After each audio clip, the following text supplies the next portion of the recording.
बिस्मिल्लाहिर्रहमानिर्रहीम। वज़ीर-ए-आज़म इमरान खान कोरोना का शिकार हो गए हैं। तफ़सीलात के मुताबिक वज़ीर-ए-आज़म इमरान खान का कोरोना टेस्ट मुस्बत आ गया। मामले खसूसी डॉक्टर फैसल सुल्तान का कहना है कि वज़ीर-ए-आज़म ने खुद को घर में आइसोलेट कर लिया है। वज़ीर-ए-आज़म हुकूमती सरगर्मियाँ घर से जारी रखेंगे। वज़ीर-ए-आज़म अहम इजलासों की सदारत वीडियो लिंक से करेंगे। कोरोना टेस्ट मुस्बत आने के बाद वज़ीर-ए-आज़म 23 मार्च की पीरियड में शिरकत नहीं करेंगे। वज़ीर-ए-आज़म इमरान खान अपने तमाम अमूर और मीटिंग्स घर से वीडियो कॉल पर जारी रखेंगे।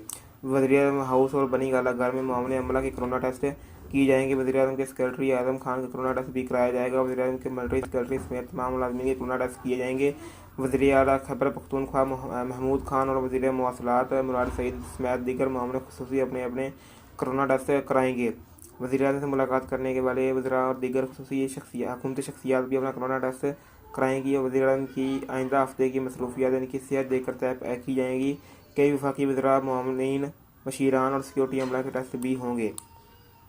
वज़ीर-ए-आज़म इमरान खान ने 2 रोज़ कबल कोरोना वैक्सीनेशन भी कराई थी। वैक्सीन लगवाने के बावजूद वज़ीर-ए-आज़म इमरान खान को कोरोना कैसे हुआ? सरबराह वैक्सीनेशन सेंटर खालिद दीना सेंटर और डॉक्टर फरहत अब्बास शाह ने जवाबदारी डॉक्टर फरहत अब्बास का कहना है कि कोरोना की अलामत मुतासर होने के 5 से 14 दिन तक ज़ाहिर होती रहती हैं। इस दौरान अगर वैक्सीन लग भी जाए तो कोरोना टेस्ट मुस्बत आ सकता है। वज़ीर-ए-आज़म को कोरोना वैक्सीन लगने के बावजूद कोरोना होना हैरान होने वाली बात नहीं है।